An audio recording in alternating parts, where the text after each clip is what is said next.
सजग रहने की जरूरत है। आगे बढ़ते आपको बता दें, एयरपोर्ट की तर्ज पर 77 करोड़ रुपए की लागत से ग्वालियर में बनाए गए inter state bus terminal ISBT उद्घाटन के बाद भी वीरान पड़ा है। तस्वीर आपको दिखा रहे हैं। बस ऑपरेटर की जिद के आगे अब तक एक भी बस नहीं दौड़ सकी है।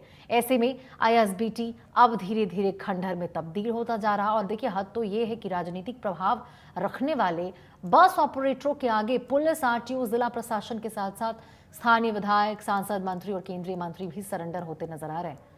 तो ग्वालियर से आपको यह हैरान करने वाली खबर बता रहे हैं, ग्वालियर का ISBT वीरान बस टर्मिनल बन चुका है। ISBT निश्चित रूप से खंडहर में ही परिवर्तित हो गया और हमारी आपकी गाड़ी कमाई उसमें करोड़ों रुपए लगा दिए गए। ठेकेदार को भी परोक्ष रूप से इसमें लाभ दिया गया। लेकिन ग्वालियर में हो क्या रहा है? ग्वालियर में सिर्फ ये हो रहा है कि बड़े बड़े प्रोजेक्ट आ रहे हैं, उसकी कोई प्लानिंग और नियोजन नहीं है।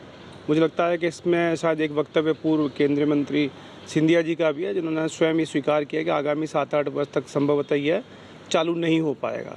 तो हमारी आपकी गाड़ी कमाई इस प्रकार से लुटाई जा रही है। और उससे आगे देखने वाली बात यह है कि ऑपरेशन और मेंटेनेंस का ठेका भी उसी ठेकेदार को दे दिया गया। मतलब कहीं ना कहीं ये एक गठजोड़ है भारतीय जनता पार्टी का और व्यापारियों का, जिससे वो सिर्फ और सिर्फ अपनी कमाई के लिए, गोरख धंधे के लिए इस प्रकार के प्रोजेक्ट ला रहे हैं। मत हूँ उस पर मैंने कलेक्टर साहब को भी कहा है और जनप्रतिनिधियों को भी कहा है कि बैठें, चर्चा करें कि कैसे हम लोग बसेस को वहाँ ले जाएं। वहाँ क्या है संकट है, मैं आपको बताऊं कि ISBT वर्तमान में थोड़े शहर से बाहर होने की वजह से 10 साल में वो शहर का मध्य हो जाएगा। पर अभी शहर के मध्य से वहाँ जाने के लिए व्यक्ति को स्कूटी के लिए, बाकी के लिए राशि देनी पड़ती है। और वो राशि कभी कभी जितनी राशि लगेगी ISBT से भिंड मुरैना जाने के लिए, उससे कभी ज़्यादा हो जाती। तो इसका हल हमको निकालना है। शायद एलिवेटेड रोड आने से वो सहूलियत भी हो जाएगी, क्योंकि वो सीधा वहाँ डाउन लिंक लूप के आधार पर बन जाएगा। तो इस पर मैंने कहा है कार्य करने के लिए। इसका शुरुआत करने के लिए एक बार प्रयास हुआ था, लेकिन ऑपरेटर्स को कुछ अधिक कठिनता महसूस हुई, ऐसा उन लोगों ने प्रतिवेदित किया था।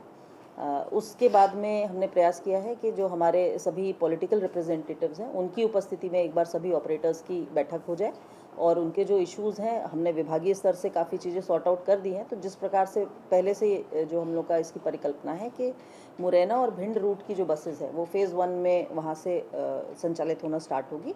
और इस संबंध में 31 मई या 1 जून को जैसे ही हमारे सभी सीनियर्स की उपलब्धता रहेगी, उसके अनुसार में एक मीटिंग ऑर्गेनाइज करना है और कोई भी इशू उसमें पेंडिंग ना रहे, उसके लिए हम सभी लोग प्रतिबद्ध हैं और उसको इमीडिएटली चालू किया जाएगा। 70 करोड़ रुपए की लागत से ग्वालियर में बनाए गए ISBT इस समय वीरान पड़ा हुआ है।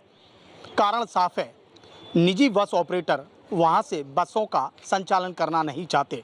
उनकी जिद के चलते बस जो स्टैंड जो बनाया गया है करोड़ों रुपए की लागत से, वो पूरी तरह से वीरान पड़ा हुआ है।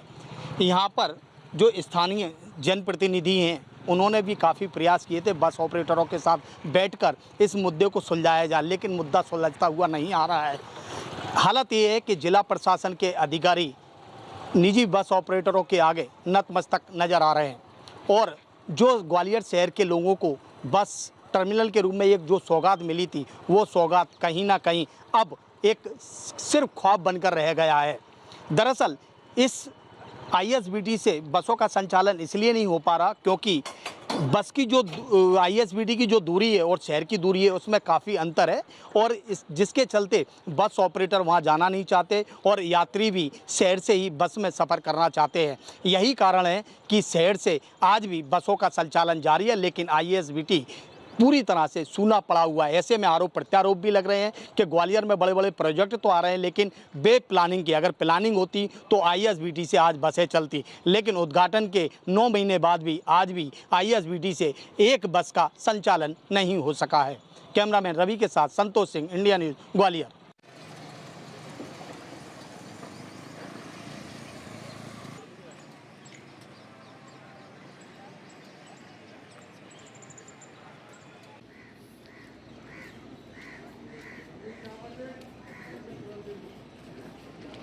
पूरा टर्मिनल ठप पड़ा है।